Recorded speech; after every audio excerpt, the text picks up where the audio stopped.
24 horas Central.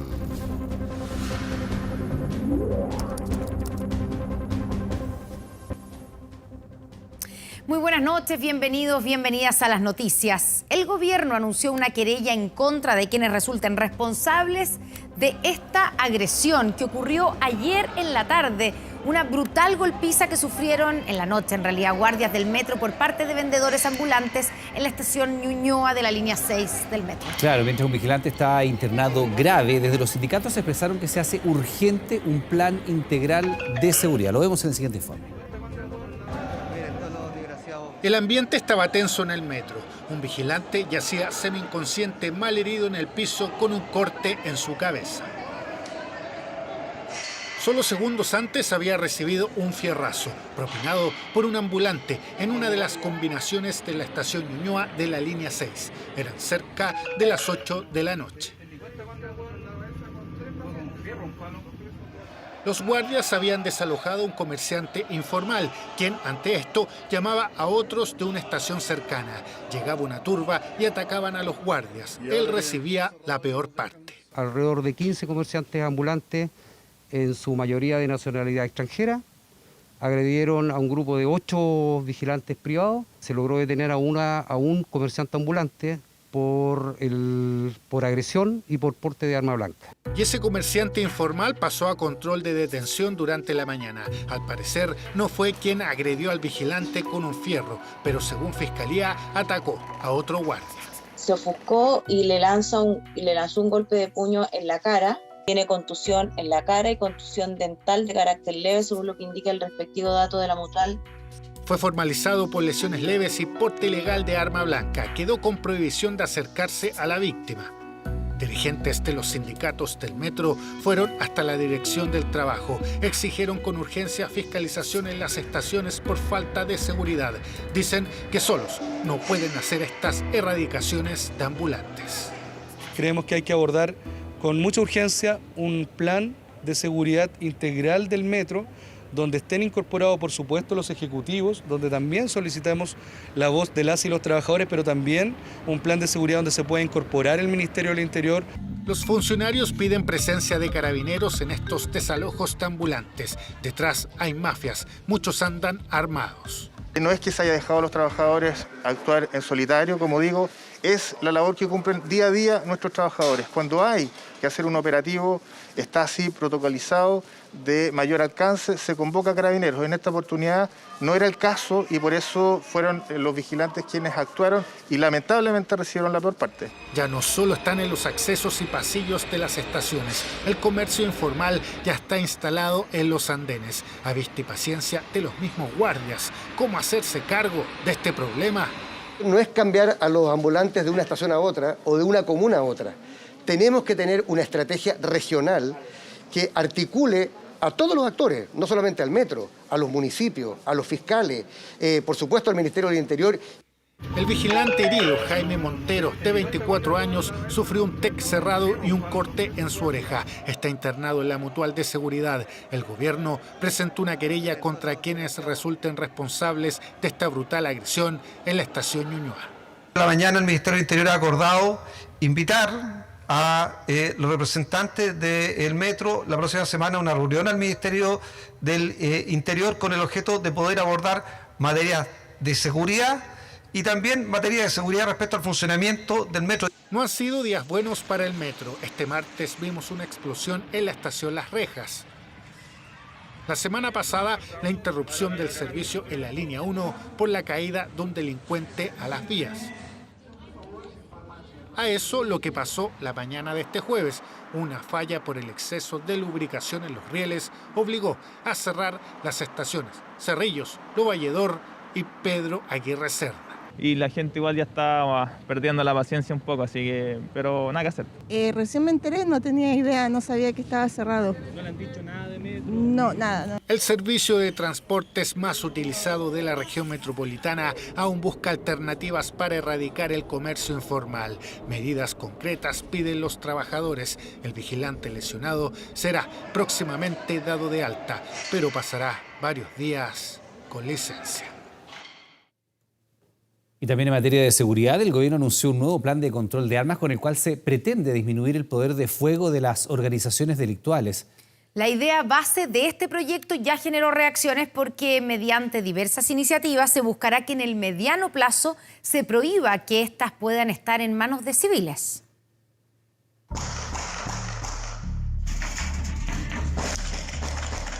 Una de las bandas narco opera a solo cuadras de una tenencia de carabineros y ha disparado por 72 horas continuas. Episodios que se han hecho frecuentes. En Pedro Aguirre Cerda, hace pocos días, una balacera se registró a escasos metros de un centro de salud y un jardín infantil, donde los niños debieron resguardarse bajo los pupitres. Digámosle, conejito, arrancate, arrancate, arrancate, conejito, arrancate. Y en eso vivimos todas las noches, 2, 3 de la mañana, fuegos artificiales que van acompañados de la balacera porque así disimulan. Ya no hay hora, ya no hay día, ya no, ellos no respetan nada. En mi vecino llegó una bala por el techo, pasó y llegó a la escalera. Gracias a Dios no había personas, pero así una bala.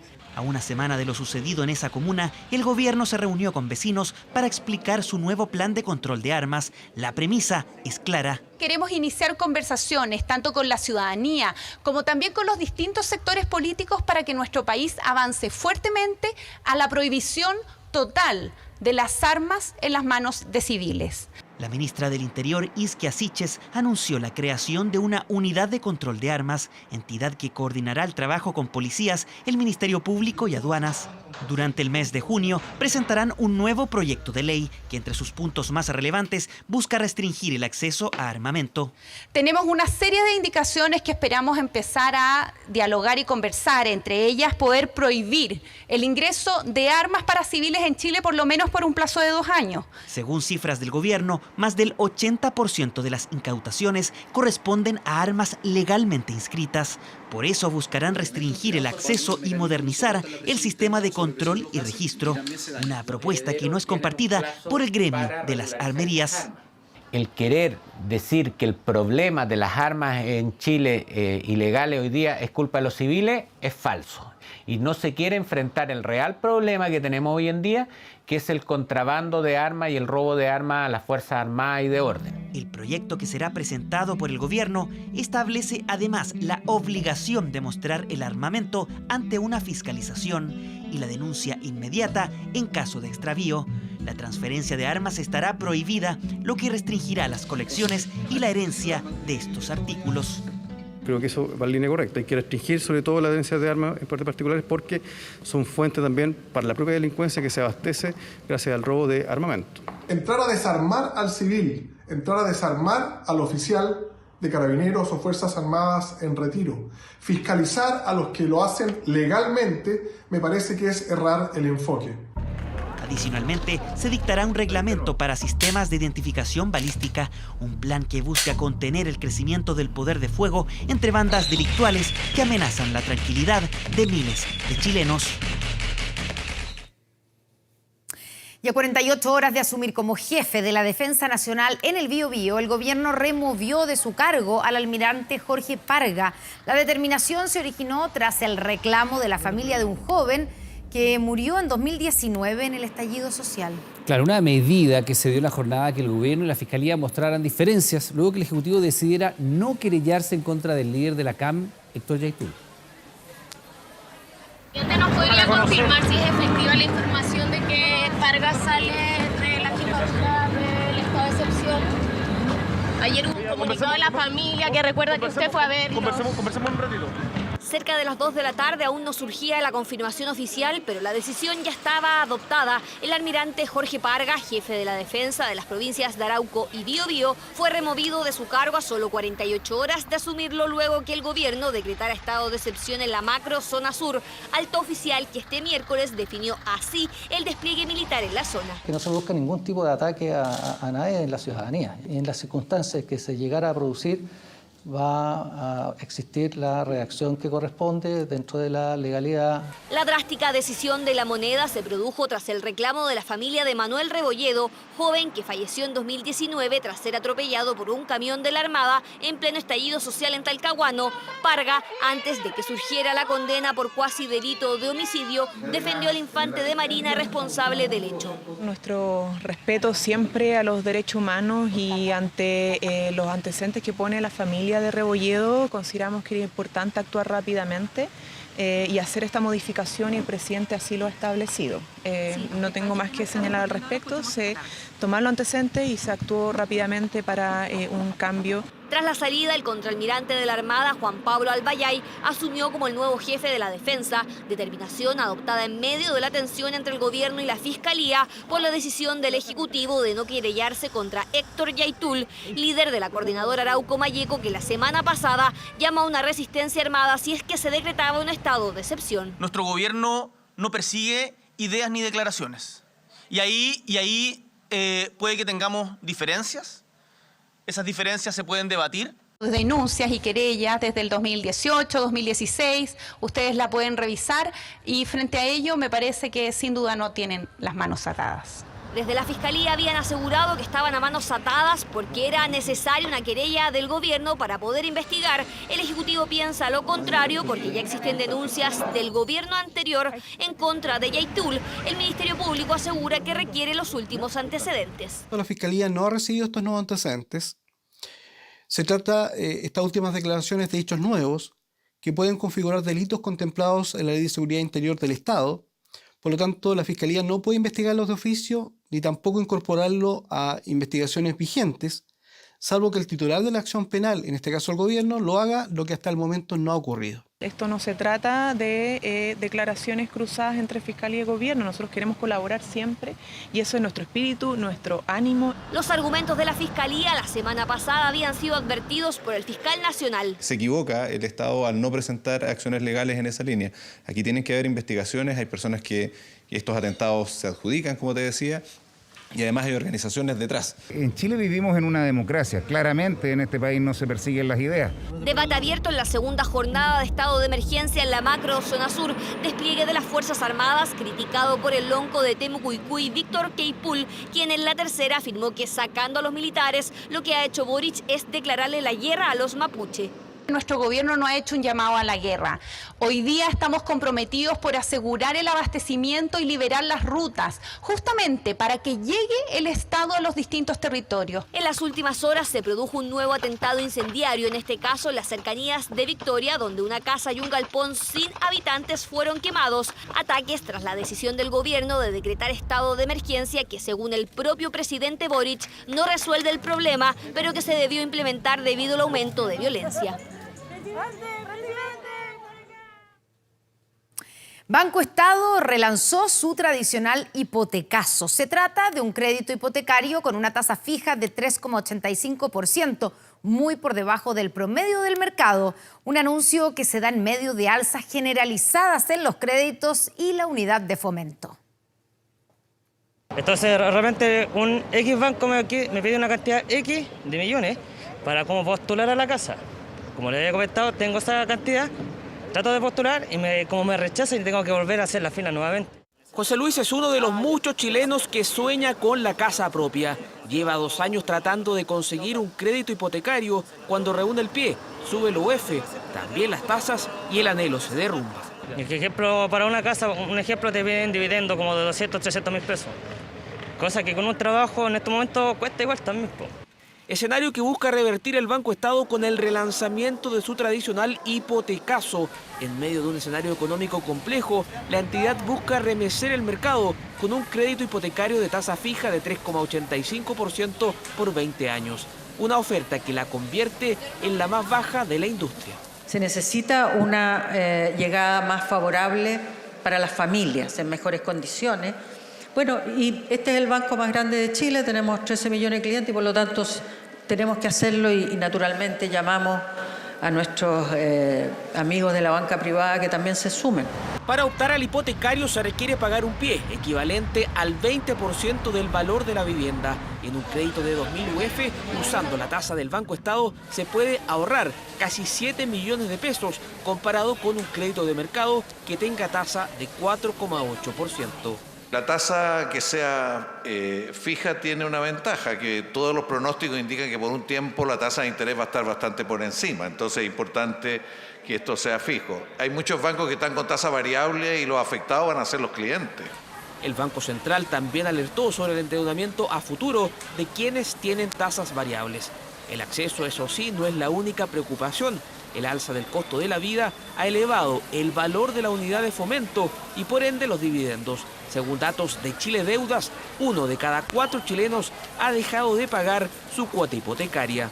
De esta muestra, el 60% lleva solo un incumplimiento y el restante 40% 2 o más morosidades. Los factores son, además de la crisis económica, los mayores valores de los dividendos por el incremento del IPC, donde paralelamente los sueldos no suben al ritmo que el costo de la vida. Solo en el último año la unidad de fomento ha subido su valor casi 3.000 pesos. Duro golpe para quienes están pagando sus hipotecarios o sueñan con la casa propia. Y fíjense que estos aparentemente inofensivos peluches tenían ocultos casi 2 kilos de una nueva y peligrosa droga del tipo zombie que fue decomisada por primera vez en Sudamérica, y el país elegido para intentar la internación fue Chile. Una sustancia del tipo sintética que llegó desde Europa y que fue interceptada por la PDI. ¿De qué se trata? Mire.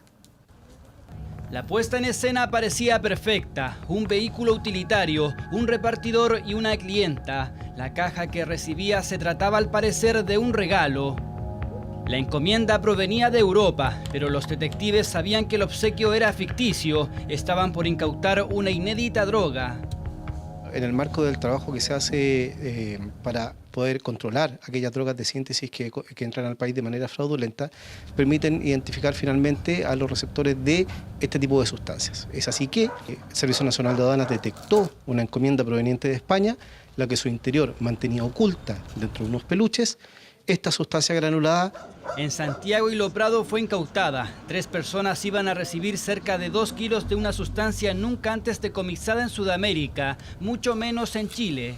De nombre casi impronunciable, se llama clorometcatinona, droga sintética pocas veces vista a nivel mundial. Contiene sustancias vegetales propias de África y el este de Asia, dañinas para la salud. Alteran el sistema nervioso central, se ven convulsiones, se ha visto agresividad en el consumo, daña más el sistema nervioso central, daña la parte respiratoria y el gran problema es que daña también la parte del corazón, provocando arritmias cardíacas que son las que después pueden llevar a la muerte.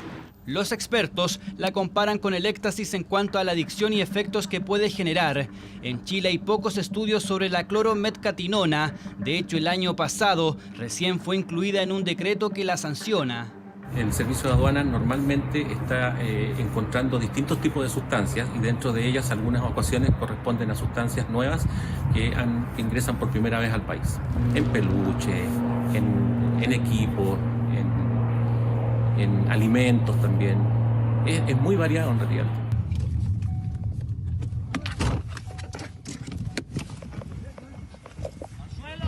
Con solo 5 días de diferencia, la misma droga fue incautada por primera vez en España. La Policía Nacional de aquel país detuvo a 3 personas con 20 kilos de clorometcatinona.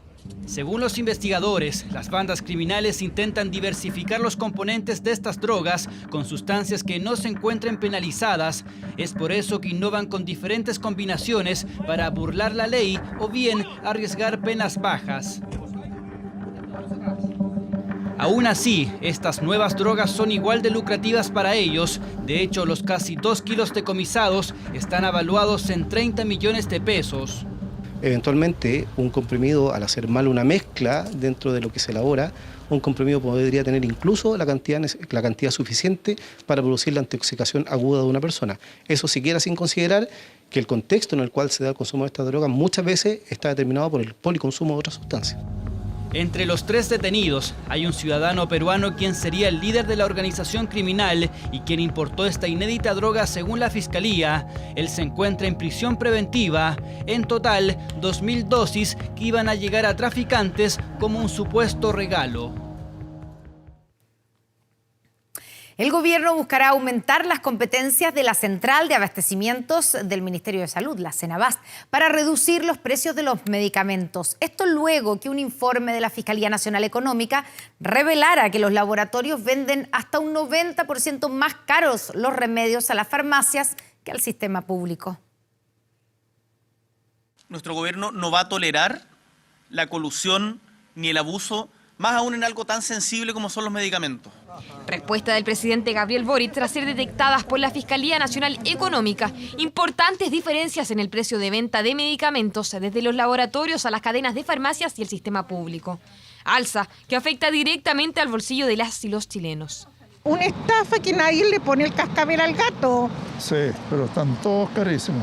Efectivamente sí, han subido bastante de precio. En una farmacia normal vale 30 y acá me costó 24. Caro. Y es que caros están los precios de los medicamentos según la gran mayoría de los chilenos. Todo a un valor muy distinto al que los laboratorios venden los mismos remedios a Cenabast y hospitales.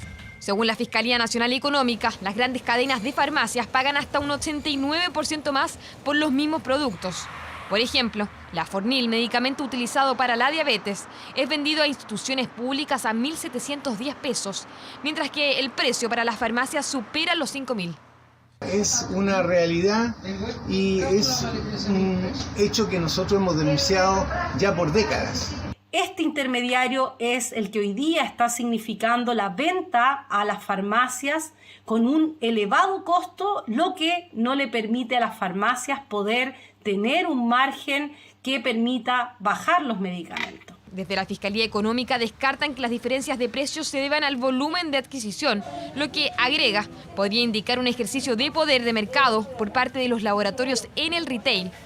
Además, la investigación concluye que no hay argumentos contundentes por parte de los 23 laboratorios analizados que expliquen las razones por las cuales se venden a distintos precios los fármacos. Eso es injusto. De acuerdo a la titular de Salud, para evitar los abusos en el exceso de precios de los medicamentos, se buscará implementar una reforma a la Central Nacional de Abastecimientos, Cenabast, para dotarla de mayor capacidad y que de esta forma puedan proveer fármacos a precios razonables. Nosotros sí creemos que la Central Nacional de Abastecimiento puede generar una mirada en relación a este bien que no solo sea la del mercado, sino que pueda comprar los fármacos esenciales y distribuirlos. Si bien 24 Horas se contactó con la Asociación Industrial de Laboratorios Farmacéuticos, no quisieron entregar declaraciones. Desde las grandes cadenas de farmacias, Alcobrán emitió un comunicado reiterando la necesidad de acceder a los precios de compra de Cenabast. Es vital que nuestra compañía pueda tener acceso a la compra de medicamentos más baratos, de la misma forma que lo hace el Estado, y así contribuir de manera tangible a bajar el gasto de bolsillo de las personas. Este informe lo que hace de algún modo es poner acento en algo que viene sosteniendo FENSA desde hace un par de años. En Chile, las farmacias no pueden vender barato lo que están comprando caro.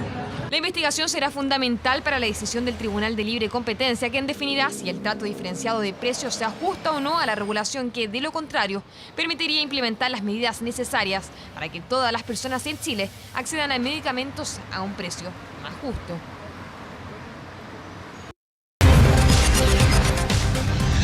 Convención Constitucional. Los capítulos de la posible nueva Constitución ya tienen un nombre: naturaleza y medio ambiente, participación democrática, entre otros. Bueno, ya fueron definidos. Bueno, desde Antofagasta, Valentina Reyes nos cuenta de eso y mucho más que ha estado ocurriendo ahí en esta jornada de convención. Valentina, buenas noches. Hola, ¿cómo están? Muy buenas noches. Sí, el proyecto de nueva Constitución ya tiene los nombres de sus capítulos: Poder Ejecutivo, Poder Legislativo, Buen Gobierno, entre otros nombres que ya les vamos a estar detallando. Pero revisemos más de lo que ocurrió acá en la ciudad de Antofagasta, porque los nombres de los capítulos se vieron en Calama. Acá lo que se abordó y debatió es cómo posibilitar los cambios que propone este borrador de nueva Constitución. Todo esto si gana el apruebo el día 4 de septiembre. ¿Qué pasa aquí? Hay muchos temas que propone el borrador de nueva Constitución que deben ser proyectos de ley. Los debe elaborar el Ejecutivo, tramitar el Legislativo para que se hagan realidad. Hay ciertos temas críticos, sobre todo los que tienen que ver con derechos sociales como vivienda, salud, educación. En esos temas el problema es que muchas veces el Congreso demora la tramitación de los proyectos de ley. Y aquí la pregunta es, ¿cómo agilizar la tramitación de esos proyectos de ley? Se analiza y está en el debate una alternativa, que si se dan ciertos plazos, que estudiará la Comisión de Transitorias, y no se cumplen esos plazos en el Congreso Nacional, el presidente pueda tener la posibilidad de actuar en esas materias con decretos con fuerza de ley. Este debate se da cuando el ministro Giorgio Jackson visitó la Comisión de Normas Transitorias acá en la ciudad de Antofagasta, abordó parte de estos temas. Los queremos invitar a escuchar lo que dijo el ministro Jackson y también algunos de los convencionales constituyentes. ¿Habría que usar decretos con fuerza de ley para agilizar la implementación de los cambios que propone la nueva Constitución? Revisemos esas declaraciones. Y por lo tanto, una vez presentado un proyecto de ley para adecuar la Constitución y una vez transcurrido un tiempo razonable en el cual se le da la oportunidad al Congreso de poder llegar a un acuerdo en esas materias, de lo contrario, alguien tiene que hacerse responsable. Nosotros creemos que ahí también puede ocuparse una forma similar a la que recomienda el Contralor en materia adecuatoria para última ratio en el caso de que el Congreso no se ponga de acuerdo en términos legislativo regular. Si el legislativo no concurre, por ejemplo, en un plazo de 2 años, estoy diciendo una temporalidad arbitraria, no es que sea 2 años necesariamente, pueda el Ejecutivo vía decreto fuerza ley promulgar la ley. Creo que no es procedente. Creo que eso solo puede estar acotado a materias que son referentes a el traspaso de personal o temas administrativos. Creo que la facultad está en el Congreso, este es un Congreso que es democrático. Bien, ahí parte de un debate que se desarrolló en la ciudad de Antofagasta. Vamos a Calama, donde, como les comentábamos al inicio de este móvil, se aprobaron los nombres de los capítulos del borrador de propuesta constitucional. Son 12 capítulos y vamos a mencionar algunos de los nombres, como principios y disposiciones generales, derechos fundamentales y garantías, naturaleza y medio ambiente, participación democrática, Estado regional y organización territorial. Ahora bien, el orden todavía no está listo, eso se verá durante la próxima semana. Y para finalizar y ya despedirnos, les contamos que mañana concluye esta semana de la Convención Constitucional en la región de Antofagasta. Vamos a viajar a Mejillones, ahí se va a realizar el pleno final y se van a reunir todos los convencionales que estaban en diferentes comisiones o en encuentros en terreno con las personas y comunidades resolviendo dudas. Bien, Valentina, nos quedamos atentos entonces al cierre de este pleno en Mejillones. Buenas noches, muchas gracias. Buenas noches. En Perú están impactados por el caso de una chilena que estuvo casi 4 años secuestrada en su pieza junto a su pequeña hija que nació en cautiverio. La mujer conoció a su pareja en Facebook y se fue a vivir con él a Chiclayo. El caso se hizo más conocido porque el sospechoso es un presentador local de televisión. ¡Viera! ¡Viera! Retiren ya a la menor y al señor, ya tenemos que ¡Mira salir! lo que le hacen a mi hijita! Sí, fue el rescate de Viera Rivera, chilena secuestrada en su propia casa en Perú desde diciembre del 2018. Hoy tenemos un programa preparado para ustedes para reír, pasarla bien y olvidarnos 2 horas. Y este hombre, su marido, y ahora también acusado de secuestrador, Giorgio Stefano Armas, personaje conocido por participar en programas de televisión local. Viera, de 42 años, fue encontrada al interior de una habitación, pero eso no es todo, no estaba sola. La hallaron junto a su hija, de casi 3 años. El Ministerio Público de Perú está tomando las acciones legales contra estos sujetos. Asimismo, también se está brindando el apoyo psicológico y emocional para las agraviadas, porque son 2, es tanto Viera así como su menor hija. Quiero saludar a mi papá que cumple años. Papá, que también es investigado por este doble secuestro. Conocí a mi esposo por el Facebook, por ello viajé a Perú. Al vivir en casa de mis suegros me insultaban de la peor manera, pese a que estaba embarazada. Incluso mi suegro me golpeó al descubrir que hablaba con mi hermana pidiéndole ayuda. 4 años antes del embarazo y el encierro, Viera había logrado escapar y volver a Chile, pero Giorgio no se rindió y tomó un avión con dirección a nuestro país. Entonces, Viera regresó a su país y Giorgio quería seguirla, pero los padres de Giorgio le quitaron sus documentos. Entonces Giorgio recupera los documentos y se va detrás de Viera. Una vez allá, ellos habrían hablado y regresan nuevamente a Perú. En enero de este año, Giorgio Armas se habría comunicado con cercanos de Viera, haciéndose pasar por ella. Esto lo certifican los vecinos, mientras que la familia de la víctima no quiso dar declaraciones. A mí me mandó un audio el marido de ella, preguntándome cómo estaba el vecino, porque Viera estaba preocupada de él. Soy esposo de Viera. Quería ver cómo estaba mi suegro. Tengo entendido que está con un problema de luz. ¿Cómo está? Ella nunca habló, o sea, ella nunca me habló ella directamente a mí, sino que él me hablaba. Él me mandaba audio preguntándome por el papá de Viera. Pero a mí me parecía raro que por qué no me preguntaba Viera por su papá. Y a mí me vivía llamando, pero yo pienso que es él que llamaba. Porque ella nunca me decía, siempre me dijo cómo está vecina, me encargo a mi papá, cosas así. Posiblemente era él el que contestaba, no ella. La próxima semana tienen que declarar Giorgio y su padre. Mientras tanto, Viera está en un hogar de acogida en Chiclayo, junto a la hija, esperando hacer justicia. Bueno, el siguiente también es impactante. Fíjese que el soldado ruso que enfrenta el primer juicio por crímenes de guerra en Ucrania le suplicó perdón a la viuda del hombre que asesinó. Un hecho que se da en medio de nuevas tensiones en la zona de conflicto.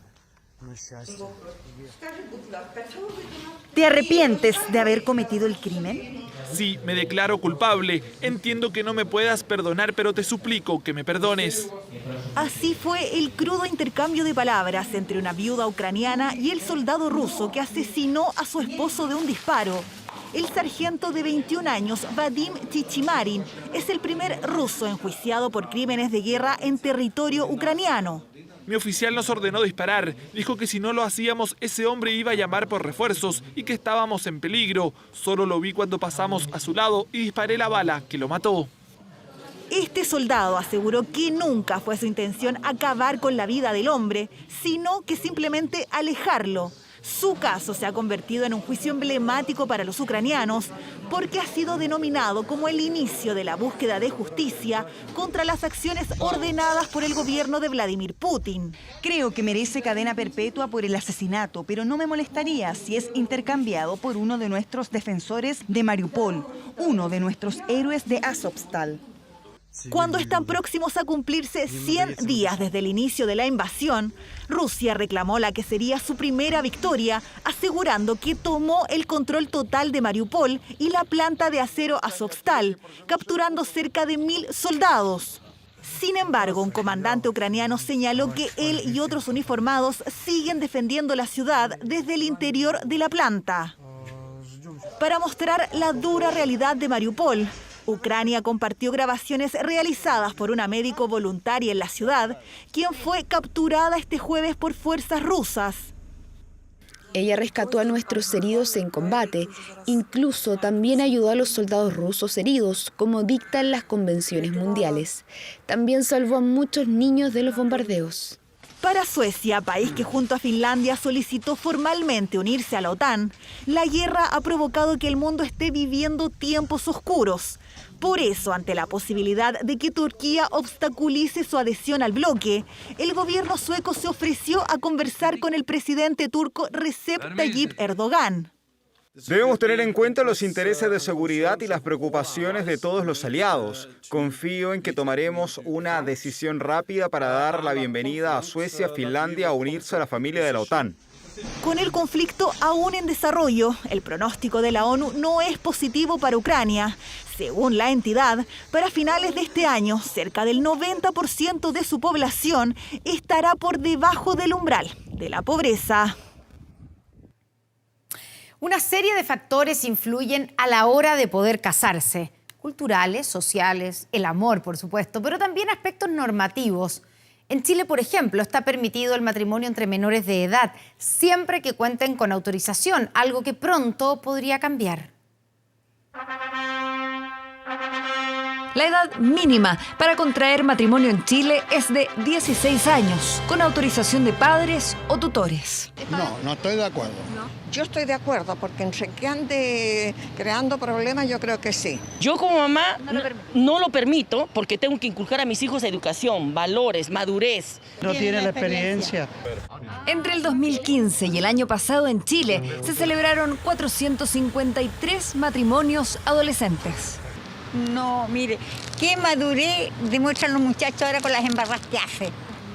Por ejemplo, yo me casaría a los 25, porque de ahí... ¿Qué cosas tienes que tener o haber vivido para ya tú encontrar que es un momento oportuno para casar? Por ejemplo, una casa propia. Me casé la primera vez a los 26. Incluso países considerados más desarrollados, Estados Unidos, países europeos, igual se permite que un adolescente se pueda casar con el permiso de los padres. Un proyecto ingresado en noviembre al Congreso busca modificar la ley de matrimonio civil. Fue discutido y aprobado en la Cámara de Diputados para que la edad mínima para casarse sea 18 años. El Ejecutivo lo patrocinó y evidentemente lo que queremos es proteger a las infancias y la adolescencia y esta es una medida concreta para ello. Aunque los matrimonios adolescentes han bajado progresivamente, aún persisten.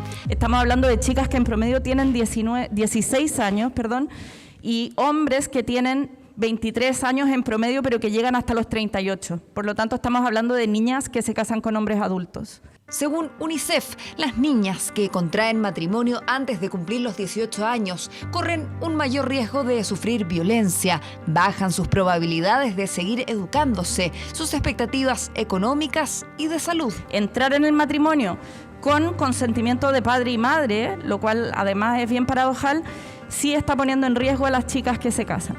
La normativa actual exige contar con el consentimiento de los menores, pero para organizaciones internacionales no basta.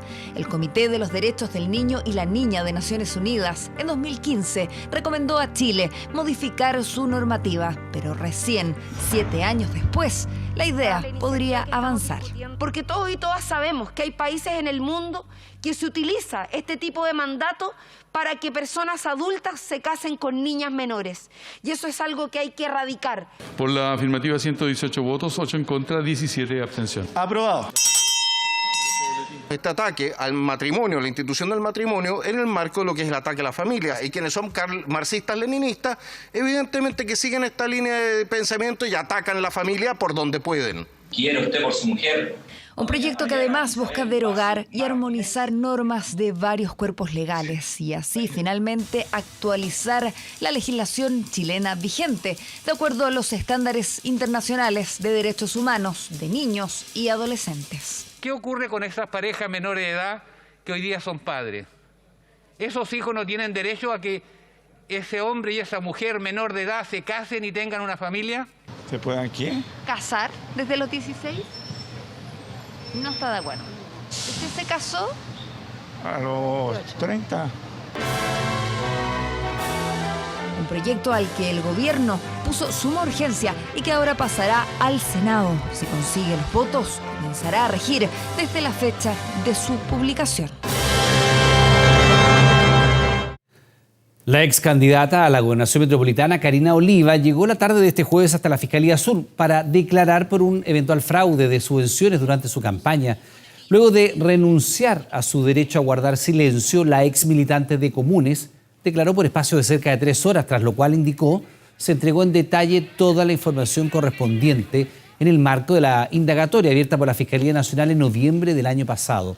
La ex postulante insistió en que no existió financiamiento irregular y que todo está en regla. Su abogado, Juan Carlos Manríquez, aseguró que no existió vínculo irregular entre la campaña de Oliva y las candidaturas presidenciales del sector. Nosotros hemos dicho constantemente, tanto al Servicio Electoral como a la Fiscalía y a la opinión pública, que todos los gastos realizados y servicios prestados fueron debidamente respaldados, justificados y aprobados por el Servicio Electoral. Yo no conozco ningún vínculo entre el gobierno del presidente Boric y la campaña de la señora Oliva. Y en términos generales, cuando ella se ha referido a la coordinación política de quienes estaban a cargo de las cuestiones administrativas de las campañas. Por el delito de atentado contra la autoridad fue formalizado el hombre que lanzó un piedrazo al presidente Boric en Coquimbo. El tribunal le exigió ofrecer disculpas públicas y realizar 30 horas de trabajo comunitario. Han pasado 28 días desde este mediático episodio en la región de Coquimbo, durante la primera gira fuera de Santiago del presidente Gabriel Boric. En la antesala de la actividad inicial en la Plaza de la Serena, saludaba a adherentes. Fue ahí que Sergio Moreno Araya le lanzó esta piedra a la máxima autoridad del país, proyectil que golpeó al jefe de gabinete. Lo veo que la lanza, ya, y siempre entendí que el objeto había golpeado al presidente de la República. El hombre de 31 años alcanzó a correr una cuadra y fue detenido por los escoltas presidenciales. El mandatario decidió en ese momento no interponer una querella. ¿Se va a querellar? Mira, no tengo algo que muy menor que pasó recién. No, estábamos en otra agenda mucho más importante en este momento, que lo que me mueve hoy día es por la región de Coquimbo. Rechazo transversal del mundo político a la agresión ocurrida el 21 de abril, pero no hubo formalización. Se declaró ilegal la detención y Moreno quedó en libertad. Nada, solamente no sé, no tengo nada que decirle. Después de 2 días, el Ejecutivo reconsideró la medida y presentó acciones legales. Porque acá no se trata solamente de mi persona, se trata de una institución que es de todos los chilenos, que es la Presidencia de la República. Hoy fue la audiencia de formalización por atentado contra la autoridad, la cual finalizó con una salida alternativa donde la Fiscalía propuso disculpas públicas y 30 horas de trabajos comunitarios en Punitaqui, lugar de residencia de Sergio Moreno. Pedirle disculpas al presidente y al presidente de gabinete. Bueno, yo enseguida tuve un día malo. Un pésimo día y solamente pedir disculpas no es lo único que me queda por decir. Y esperamos que con esto hayamos superado esta situación bastante lamentable para don Sergio y que también el presidente de la República y el jefe de gabinete puedan entender que a veces hay situaciones de arrebato, pero que las personas pueden cambiar y rehabilitarse. Disculpas públicas que fueron valoradas por el presidente Boric, que insistió en manifestar las diferencias a través del diálogo. Entendamos que la manera de manifestar las diferencias entre ciudadanos, las diferencias políticas que son legítimas, no es tirando piedrazos, no es insultando, no es agrediendo, sino es conversando, dialogando. Al acceder a una suspensión condicional del procedimiento, Sergio Moreno debe cumplir con las 30 horas de trabajo comunitario, las cuales aún no se han detallado ni tienen fecha concreta de realización. De lo contrario, el procedimiento se reactivará y deberá enfrentar a la justicia. El imputado deberá realizar trabajos comunitarios por 30 horas. Si cumple con la disposición judicial, será totalmente sobreseído y la causa se archivará. Y este caso es insólito. Fíjese que fue alcalde durante 8 años, pero luego de perder la elección se niega a abandonar el municipio de Pumanque, en la región de O'Higgins. De hecho, un día antes de dejar el cargo, se autodesignó secretario municipal y recibe un sueldo superior a los 2 millones de pesos. El actual edil de la comuna lo denunció ante la Contraloría. Su oficina está a solo metros del actual alcalde de Pumanque, pues ahora es el secretario municipal. Y me sorprendí, digamos, que él estaba en el puesto de secretario municipal. Donde se interpreta la ley de una manera torcida. Firmó un decreto que le permitió seguir al interior del municipio a pesar de perder la elección. Da una impotencia tremenda tenerlo aquí en la municipalidad. El 26 de junio del año pasado, Gonzalo Barahona asumió como nuevo edil de Pumanque. Francisco Castro Gálvez, su antecesor por 2 periodos, le entregó el mando, pero solo se cambió de oficina. Cuando llegué a mi puesto aquí, me di cuenta y me sorprendí, digamos, que él estaba en el puesto de secretario municipal. Da una impotencia tremenda tenerlo aquí en la municipalidad porque tú perdiste una elección popular. La gente no votó por ti de alcalde y autodesignarte para seguir apernado y apitutado, eso es lo que la gente no quiere. El exedil era secretario municipal previo a asumir como máxima autoridad de Pumanque en 2012. Fue alcalde por 2 periodos. En 2021 buscó la reelección, pero la perdió. Un día antes de dejar el cargo firmó este decreto en el que se autoriza a sí mismo a retomar su cargo como secretario municipal, el que siempre mantuvo vacante mientras dirigió los destinos de la comuna y que, amparado en el artículo 59 de la Ley Orgánica de Municipalidades, retomó una vez perdida la elección. Se autodesignó secretario municipal una vez que se vio perdido en la elección del 15 y 16 de mayo del 2021.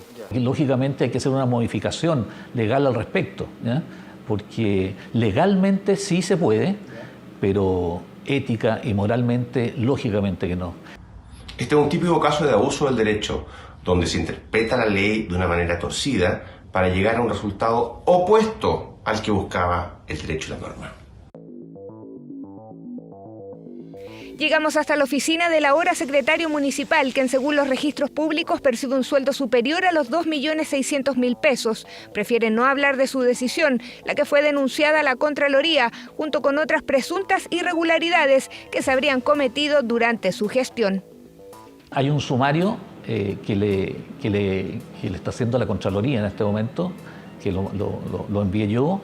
Después también hay una acusación que le hicieron los concejales al Tribunal Electoral Regional, que también está en curso, y también está en curso una auditoría. Un cúmulo de antecedentes que son un flanco abierto para este pequeño pueblo de cóndores de 3.200 habitantes y un exalcalde que, amparado en un vacío legal, se niega a dejar el municipio.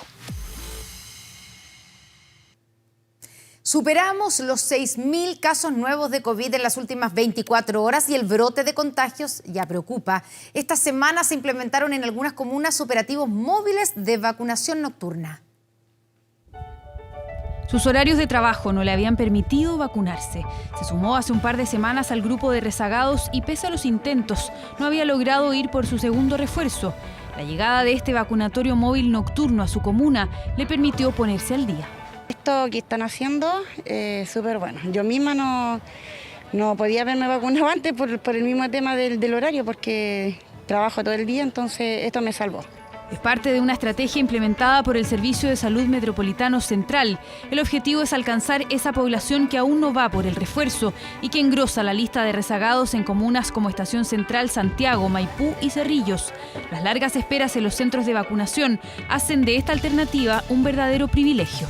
Es un súper buen momento que la gente pueda venir y estar aquí para vacunarse. No hay mucha gente, así que es rápido también. Yo no salgo para ningún lado sola, pues mi hija es la que me acompaña.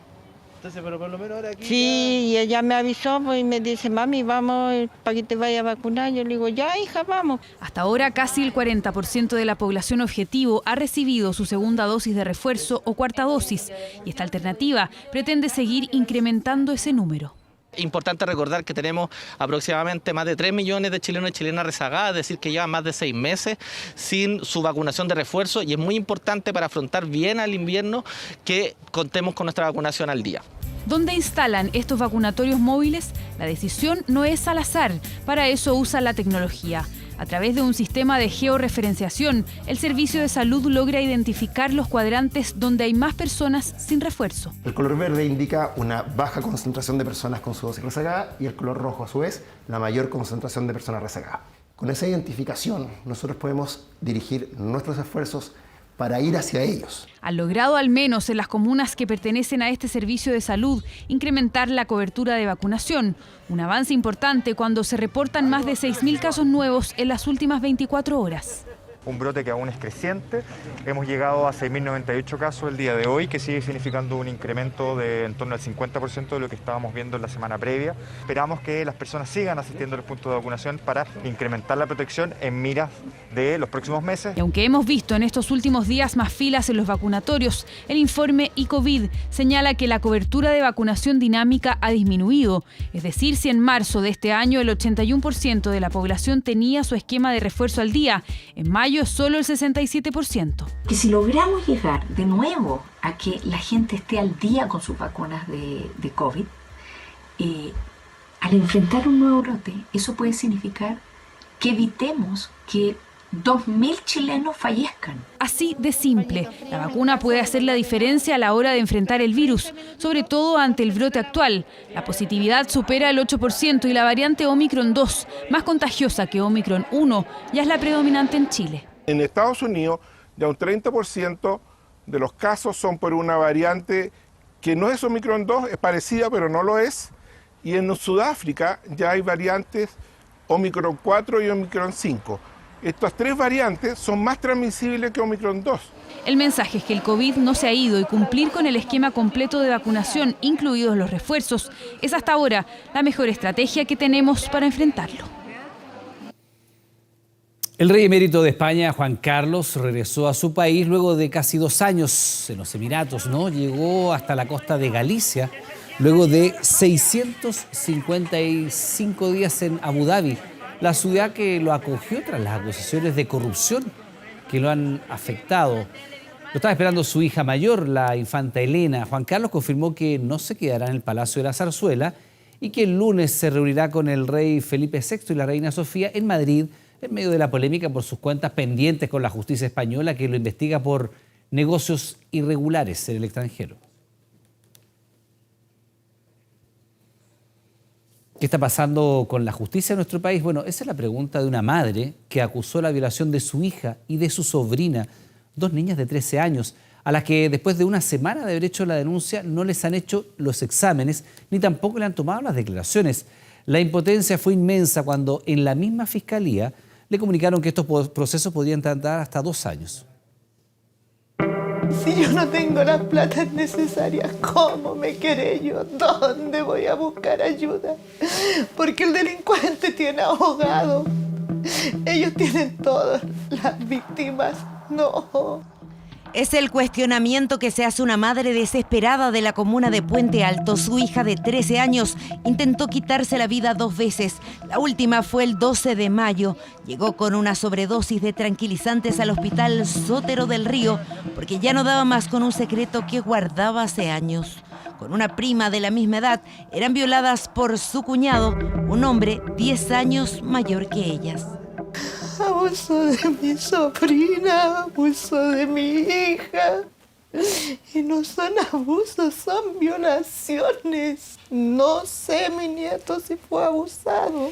Las mamás de las 2 adolescentes presentaron las denuncias en Carabineros. Cuando veían que los días pasaban y no había ningún avance, que nadie las llamaba, fueron a la fiscalía a consultar por los peritajes de rigor, por la protección a las víctimas y por la orden de detención del acusado. Y me dicen que el proceso es lento, es lo más probable que se podían demorar incluso hasta 2 años en darme una orden de detención y no puede ser. El tiempo de duración de un proceso investigativo de un delito de connotación sexual, lamentablemente hoy día los estándares de la Fiscalía hacen que sean muy extensos. Y cuando hablo de extensos no estoy hablando de semanas, estoy hablando de meses, incluso años. ¿Y por qué ocurre esto y le dan tiempo al acusado para poder escapar? La Fiscalía buscan a que se genere una condena al imputado. Y para que se genere una condena casi buscan asegurar en todo el proceso investigativo de que el juicio está ok. Acusar a una persona de un delito sexual es algo grave, ¿no? Por lo tanto, el estándar probatorio de un delito como este es muy alto. Tanto la víctima como el acusado deben someterse a una serie de exámenes físicos, psiquiátricos, psicológicos, de credibilidad. Por eso muchas veces los tiempos no son acotados ni tampoco tienen fecha definida. A eso hay que sumar otra traba del sistema. Muchas veces los antecedentes no son derivados a los tribunales de familia. Que Carabineros, Fiscalía y Tribunales de Familia operan con sistemas informáticos completamente distintos. Y esos sistemas no se hablan entre sí. Entonces, son las víctimas las que deben insistir una y otra vez para que su denuncia sea tomada en cuenta. El tribunal todavía no da la orden de hacer las pericias que se requieren para las niñas. Las niñas tienen que ser derivadas al servicio médico legal y no lo han hecho. No lo van a hacer no sé en cuánto tiempo. La violación es un delito flagrante, es decir, no han pasado más de 72 horas, se agenda una hora inmediatamente en el servicio médico legal. De lo contrario, la Fiscalía primero toma la declaración a la víctima y ahí emite una orden.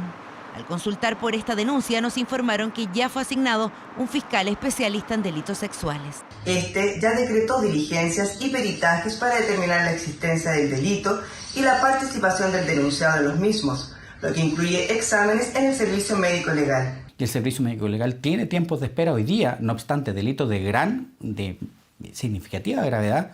Estamos hablando de tiempos de espera de 3, 4, 5, 6 meses incluso. Y yo no me puedo quedar de brazos cruzados esperando la justicia, no puedo. Porque le aseguro que si fuera un diputado en 48 horas tienen una ley armada. Pero para la gente que no tenemos los recursos no hay nada. Parece que el sistema, en los hechos, hoy día no está protegiendo adecuadamente a los niños, niñas y adolescentes que han sido o han sufrido un delito de carácter de connotación sexual. Sí o sí. Me parece que hoy día estamos entregados mucho al voluntarismo, a la iniciativa personal, más que protocolos institucionales que, si bien existen, no se activan de la manera oportuna, completa, adecuada y que va en beneficio de esas propias víctimas. Por eso, más de un 50% de las causas de delitos sexuales a menores de edad son archivadas, porque las víctimas, al ver que no tuvieron respuesta oportuna a su denuncia, desistieron seguir adelante en busca de lo que esperaban: justicia.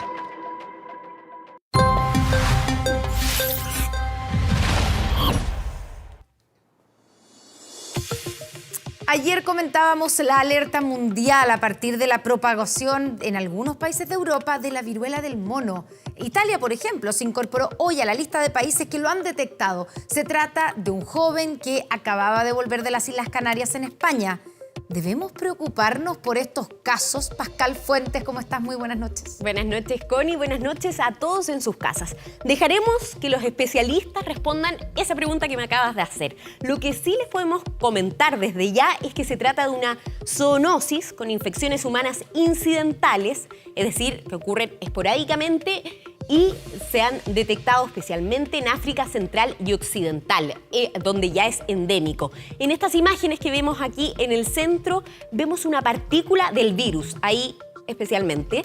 Y bueno, pese a que su nombre es muy explícito en indicar al responsable, viruela del mono, también pueden transmitirla roedores, marsupiales y otros primates. La recomendación que han hecho los expertos es precisamente evitar el contacto con estos animales cuando uno anda de viaje, se encuentra en la naturaleza, inmersos en la naturaleza con estos animales, evitar el contacto con ellos. Fue en 2017 que se registró el brote más grande documentado con 172 casos sospechosos. ¿Qué más deberíamos conocer sobre esta enfermedad? Fernanda Navarro nos cuenta. La pregunta que nos hacemos siempre, ¿es para preocuparse? Y ahora la viruela del mono. Ha desatado una alerta incluso mundial por este brote de una rara enfermedad. El primer caso se reportó en Reino Unido el 7 de mayo. Ahora ya hay 9 casos confirmados y varios que se están investigando. Precisamente, Reino Unido instaló una incertidumbre mundial en torno a la viruela del mono, una rara pero emergente infección que esta vez preocupa particularmente a los humanos. Es un virus que afecta normalmente diferentes animales en zonas tropicales en África, donde personas y también turistas o visitantes de estos países pueden infectarse por el contacto con estos animales. Un virus que no es para nada nuevo. En 1970 se identificó por primera vez en 10 países africanos y en 2003 se registró un brote en Estados Unidos. Sin embargo, el que se vive hoy es el primero que llega al viejo continente. En este momento tenemos 7 casos confirmados ya con prueba positiva y 22 sospechas que se están pendientes de esa prueba de confirmación. De esta manera, España se suma a Reino Unido, que ya registra 9 casos, Portugal 14, Estados Unidos 1, al igual que Suecia, que detectó su primer caso durante esta jornada. Los expertos aseguran que la transmisión es por medio de saliva, secreciones respiratorias o por entrar en contacto con una herida en la piel. Sin embargo, no se ha descartado la posibilidad de transmisión sexual. Y está esa incógnita de si se puede transmitir mediante relaciones sexuales, pero sí es que si un individuo presenta el virus y este hace exponer a otro individuo mediante mucosas, potencialmente podría ocurrir. Al momento de contraer el virus, la persona presentará durante 2 a 4 semanas cuadros de fiebre, dolor de cabeza, dolor de espalda y dolor muscular, además de escalofríos y agotamiento. Sin embargo, el síntoma más característico son las erupciones cutáneas y que cada vez más personas lo padecen. Una de las razones por las que creemos que ha habido este aumento en los casos de viruela del mono en África es que la vacunación contra la viruela se detuvo una vez que se erradicó la enfermedad. Los expertos aseguran que existe relación entre la antigua viruela y la del mono. Se han hecho estudios ya hace varios años en donde se ha comparado la eficacia de la vacuna de la viruela que nosotros tenemos, que fue una vacuna espectacular porque permitió erradicar el virus del mundo, y se ha demostrado que hay una protección cruzada, es decir, la vacuna de la viruela protege contra esta viruela del mono. Perú declara la alerta sanitaria tras aumento de casos de viruela del mono en el mundo. De esta manera, el gobierno de Pedro Castillo comenzará desde este viernes a monitorear continuamente a la población para no registrar casos de viruela del mono, una infección que ya mantiene alerta al resto de los países del mundo. ¿Y es ahí tan inofensivo? Sí, todo lo que produce. La verdad es que, bueno, es importante saber que primero que no es mortal y que no tenemos... O sea, puede ser mortal, pero la letalidad es baja. Es baja y que no tenemos ningún caso en nuestro país, ni cerca. Así es. De hecho, semanas anteriores hemos hablado de la hepatitis infantil, hablamos de la fiebre de Irak y ahora estamos hablando de la viruela del mono. Ninguno de esos 3 enfermedades se han detectado en nuestro país. Recordar también que no se propaga fácilmente entre las personas y es mucho menos contagioso que el SARS-CoV-2 y el riesgo para la mayor parte de la población es bajo.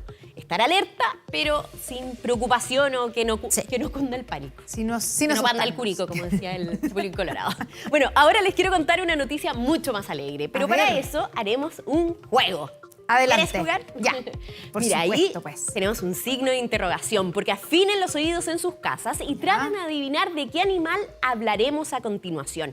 Vamos a escuchar un sonido.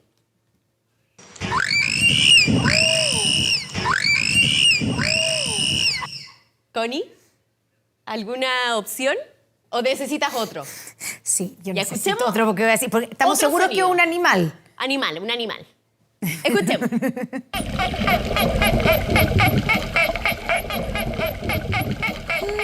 ¿En la casa han estado adivinando?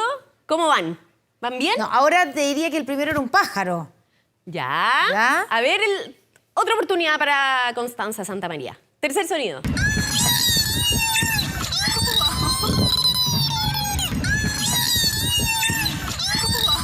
Ya, mira, si con este no adivinan, ya estamos mal. No, estoy súper Estamos perdida. mal con los libritos esos que hay de los niños chicos. De los niños chicos. Vamos a escuchar Yo creía el cuarto. que tenía buen oído. El fíjate. cuarto y final. A ver.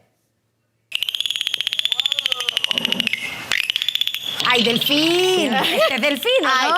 Iván Núñez sopló acá. Iván Núñez sopló. Ellos son los protagonistas de este último hallazgo, los delfines. Pero espérate, los 4... Todos eran sonidos de delfines. Eran de delfines. Sí, de los es que mismos ellos delfines. tienen un amplio espectro de vibraciones que generan, tal como los murciélagos, ¿no? Entonces ellos tienen una gama muy amplia de sonidos. Pero de todos los sonidos que escuchamos eran de este animal tan inteligente. Incluso se le llama ahora que son unas especies de farmacias en movimiento, porque van esparciendo un cóctel químico que podría servir para tratar infecciones bacterianas o fúngicas, o incluso para mejorar la salud de la piel. Los delfines son muy suaves. ¿Has tenido la suerte de tocar un delfín? Sí, Yo no, pero que podrían contener la información sobre si los delfines están recibiendo una receta desde el arrecife. De alguna manera, si ellos están automedicándose. Y cómo podemos guiarnos, nosotros los humanos, a partir de sus conocimientos. Maravilloso. Los delfines, personas no humanas, se les ha llamado. Exactamente. Bueno, y del mar nos vamos al infinito y más allá, porque gracias al Observatorio Europeo del Sur, mira, estamos ahora en el universo, desde la Tierra pudimos ver las profundidades de Messier 99, una galaxia espiral fascinante de la que podemos ver imágenes a continuación. Se encuentra a unos 60 millones de años luz de distancia de nuestro planeta. Mira qué hermosa que es, Connie. Y específicamente está la constelación de la cabellera de Berenice. Los nombres tan poéticos. Esta galaxia no fue descubierta, eso sí, recientemente. El astrónomo francés Pierre Méchain la descubrió en 1781 junto a dos galaxias vecinas, la Messier 98 y por ende la Messier 100. ¿Y qué más sabemos de esta galaxia? Bueno, la astrónoma Daniela Fernández de la Fundación Pequeñas Grandes Estrellas nos va a contar más. Tiene un diámetro de alrededor de 80.000 años luz, lo que la hace una galaxia muy grande y muy brillante dentro del cúmulo de Virgo. Estas galaxias espirales se caracterizan por parecer molinillos, es decir, tienen un centro con un disco plano y giratorio, y de ese disco salen estos brazos espirales, los que contienen mucho polvo, mucho gas y por lo general estrellas jóvenes. Esta estructura que les acabo de definir, la de una galaxia espiral, es la misma estructura que tiene nuestra galaxia, la Vía Láctea, que tiene una forma inusual y asimétrica, con este núcleo un poco desplazado, ¿cierto?, del centro, y además estos brazos espirales son desiguales. De hecho, notamos que particularmente hay un brazo espiral que es dominante. Y además nos tenemos que maravillar por los preciosos colores que podemos observar, los tonos rojizos que representan el hidrógeno y las regiones más azuladas que representan el oxígeno presente en esta galaxia. Increíble, ¿eh? De vuelta aquí en la Tierra, hay que recordar que ya son las 22 horas y que a partir de este momento Televisión Nacional de Chile está autorizada a transmitir programas para mayores de 18 años. Bueno, gracias al observatorio pudimos ver estas imágenes, pero ¿tú pudiste ver la luna de sangre el fin de semana? Sí, preciosa. Estuvo maravillosa. Bueno, vamos a estar muy atentos a los próximos eventos astronómicos para también contarles cómo disfrutarlos desde la Tierra. Muchas gracias, Pascal Fuentes, como siempre, con lo que se sabe. Buenas noches. Buenas noches. Seguimos contigo, Iván. Daddy Yankee interrumpió su ensayo de lo feliz que le puso la noticia. Bueno, estoy aquí ensayando, preparándome para la gira y me acaban de dar esta noticia que toda mi gente de Chile, wow, increíble, más de 1.5 millones de personas haciendo fila para los conciertos, es increíble. Sí, más de 1 millón de lugares tenía la fila virtual, aunque hay que considerar que no es 1 millón de personas, sino de dispositivos. Personas eran muchas de igual modo, pero ya vemos que cada usuario podía tener 3, 4 o los que quisiera abiertos al mismo tiempo. Gracias a mi gente de Chile, vamos a cantar Legendary, vamos a hacer historia por allá. Lo dijo Daddy a los que consiguieron entrada para uno de los 3 conciertos puestos a la venta. O sea, el mensaje no alcanzó para todos porque mucha gente igual nomás quedó sin entrada. En una jornada donde cientos de oficinas se vieron así. Yo veía una foto de una profesora que tenía 46 computadores prendidos esperando entrar, ¿cierto?, en una sala de clases. Y es que ese fenómeno se está viviendo frente a estos conciertos. Mucho nerviosismo, ansiedad. Vamos que se puede. Chile está viviendo lo mismo que el resto del mundo, lo mismo que vivieron los restaurantes cuando se abrieron o las playas cuando se pudo ir. Hay un deseo muy importante de la gente ahí. Veremos qué suerte tenemos hoy. Y la cruda realidad cuando los puestos en la fila a la altura de centenares de miles lo dejan a uno muy lejos de la meta. Mira, ni lo intenté porque con Bad Bunny me ilusioné y aparecí como en 900.000 puestos, algo de internet, así que esta vez ni lo intenté. Y además, el solo participar en estas algo febriles búsquedas de entrada parece tener una explicación adicional. Porque en el fondo también eso te da que hablar, no solo el evento en sí, el concierto en sí, te da satisfacción, sino que también de subirlo, de sacarte fotos que estuviste ahí, ¿no?, de compartir con el resto, que sepa que yo soy parte de, y eso no va a cambiar, por lo menos en el corto o mediano plazo. Y así vemos que la ansiedad con las entradas no solo ocurre con Daddy Yankee. Una despedida de Daddy Yankee, una visita de Bad Bunny o un Coldplay son evidentemente la punta de la montaña, ¿no? Y ahí vienen estas explosiones de venta. Todo a través de las famosas filas virtuales. Por una parte es bueno porque evita que la gente esté en el sol, se vaya a dormir, haga fila. Lo malo es que es mucha gente al mismo tiempo dando clic, así que no, es poco probable que te toque una entrada. Y de allí que hecha la venta, hecha la reventa, porque de inmediato aparecieron los...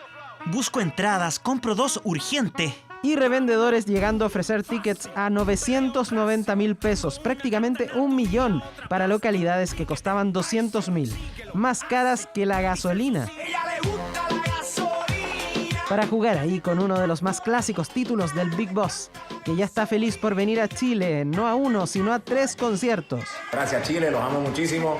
Salud y vida para toda mi gente, los amo mucho. Son años de carrera y seguimos en el pico. En los que estará lleno de gente, aunque con mucha que se quedará fuera porque se volvió a dar con Daddy Yankee esta euforia de las filas virtuales, con un verdadero mar humano detrás de los tickets.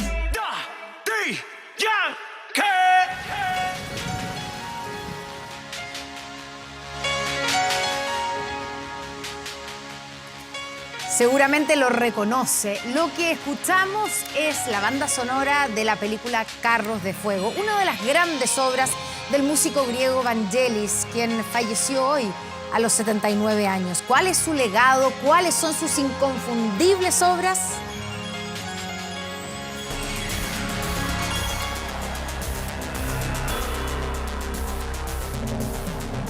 Una película de culto que marcó generaciones y que sin duda no habría sido tan mítica sin las notas de los sintetizadores de Vangelis.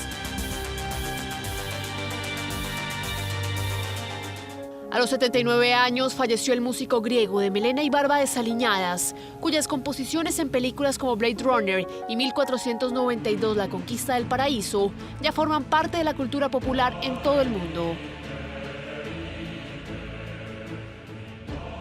Y eso de alguna manera marca la relevancia de Vangelis en el sentido de tener una capacidad para su música, hacerla expresiva y ligarla a la imagen, ligarla al cine. Pero sin lugar a dudas, su composición más icónica llegó con la película Carros de Fuego, cuya primera escena parte con la carrera de los atletas en la playa. Una banda sonora que quedó grabada para siempre en la historia del cine.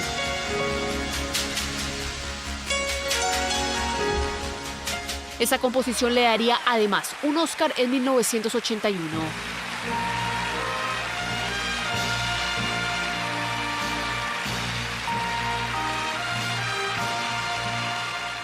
Notas que se escucharían de nuevo en los Juegos Olímpicos de Londres en 2012, en donde era el tema de fondo para la premiación de los atletas. Incluso tuvo un espacio durante la ceremonia de inauguración. Pero su maestría trascendió el séptimo arte y le puso su sello incluso a misiones de la NASA, como la sonda espacial Odisea de Marte, lanzada en 2001.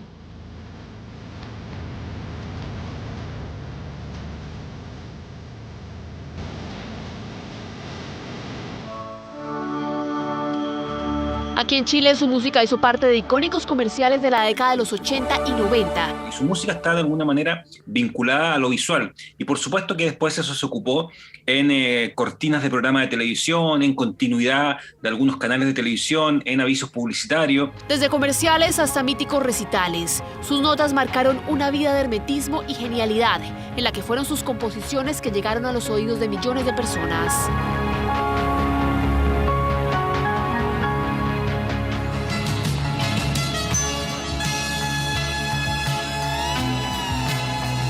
La fama de Vangelis también se nutrió del dúo que conformó con el vocalista de la banda Yes, Jon Anderson, con quien publicó 4 álbumes y 2 compilaciones.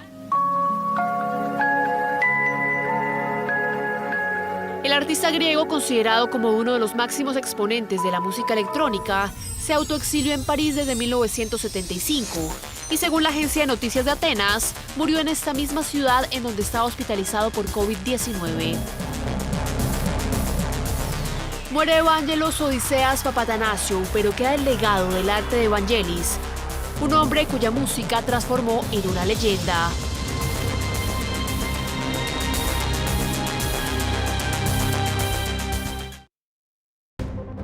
Ya volvemos con 24 Horas Central. Estamos viendo 24 Horas Central.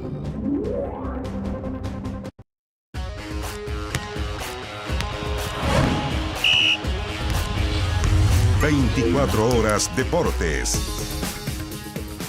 ¿Cómo están? Buenas noches. Dura derrota de Colo-Colo. Cayó goleado frente a River Plate en el Estadio Monumental de Buenos Aires. Vamos de inmediato a revisar el compacto, las imágenes de este partido terminado hace algunos minutos, válido por la quinta fecha de la fase de grupos, penúltima fecha de la fase de grupos de la Copa Libertadores, en un primer tiempo donde fue parejo, lo tuvo ahí Colo-Colo con Lucero, pero luego llegaba el acelerador con todo River Plate, jugó muy mal Colo-Colo, sobre todo en defensa, y aquí va a marcar la diferencia un equipo de mayor jerarquía, de categoría, con la anotación del uruguayo. El minuto 66, ahí está Colo que arriesgaba, ¿no?, su segundo lugar en ese instante por la diferencia de gol. A propósito de el otro partido de este grupo, donde recordemos Fortaleza de Brasil derrotó a Alianza Lima de Perú.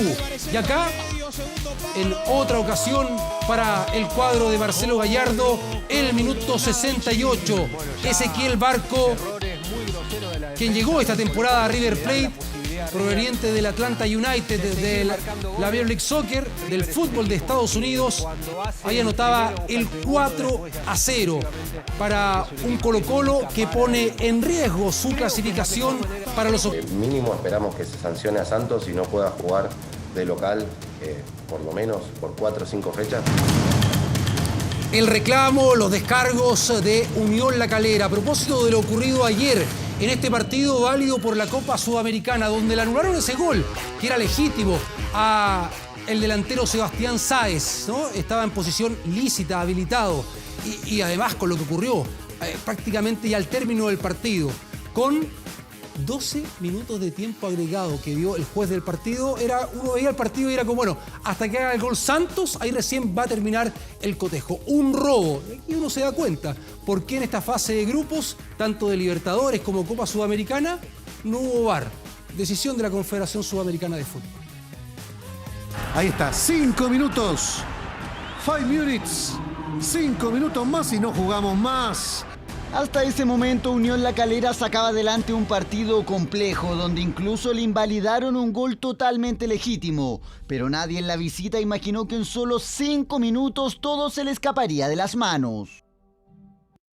Kevin Alarcón está en la última del partido, Fíjese en el marcador, restaban solo 7 segundos para el fin legítimo del encuentro ante el Santos, pero fue en ese momento donde se detonó una verdadera bomba. Vemos las discusiones, ahí empujan a Rodríguez. Empujones, golpes e incluso un expulsado por parte del juez Jesús Valenzuela. Hasta ahí ya habían pasado 2 minutos extra, y cuando se pensó que el árbitro pitaría el fin del encuentro porque el tiempo agregado ya estaba ok, nada de eso.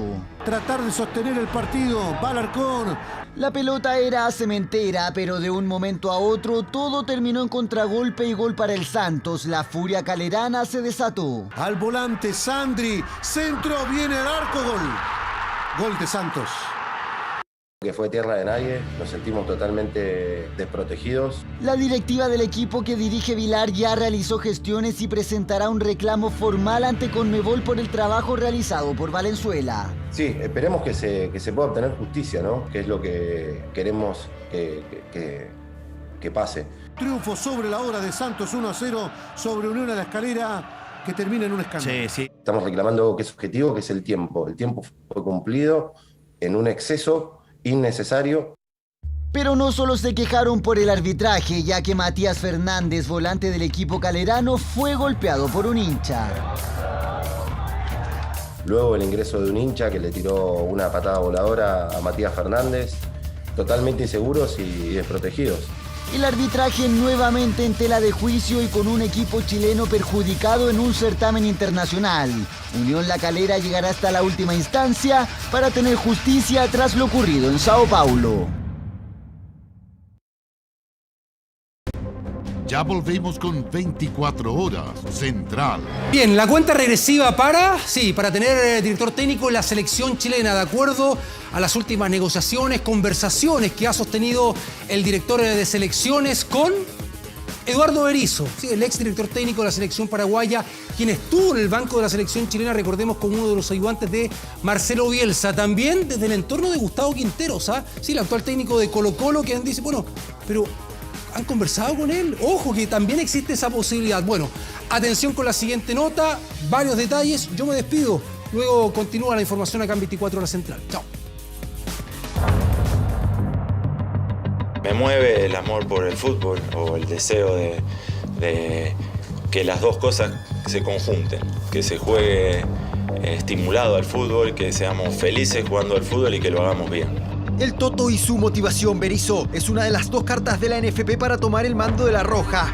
Con el argentino hay conversaciones avanzadas, incluso si se llega a buen puerto podría haber presentación la próxima semana. Es un nombre que conoce el pasto de Pinto Durán, el torneo nacional y el ritmo de clasificatorias. No, creo que el Toto es una persona muy preparada para estos casos y la verdad que me pone muy contento de que él pueda tener la oportunidad, la selección lo necesita. Con la entrega de las llaves de la ciudad al técnico Eduardo Toto Berizzo.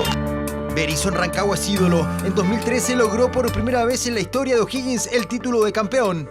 Es un técnico capaz de dirigir no solo a la selección chilena, sino cualquier club de Europa como ya lo ha hecho. Por nada tiene el recorrido que tuvieron, así que sin duda va a ser un gran aporte para la selección.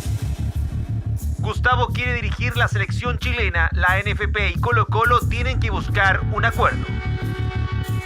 Declaración del agente de Gustavo Quinteros que podría hacer tambalear la llegada de Berizzo. El actual técnico de Colo-Colo también tiene pasado en selecciones y su actual momento en el Cacique es el gran respaldo para parte de la comisión que busca al nuevo entrenador de la Roja para optar por Quinteros. Es un orgullo para mí como entrenador, es un honor ser considerado, ser tenido en cuenta como una opción más para dirigir la selección. Lo que sí es seguro, que será un entrenador extranjero. Pero yo sigo insistiendo que la dirigencia nacional, la NFP, no tiene la valentía ni el coraje como para tener el técnico chileno.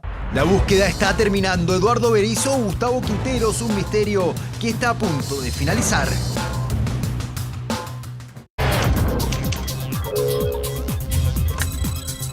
...24horas.cl.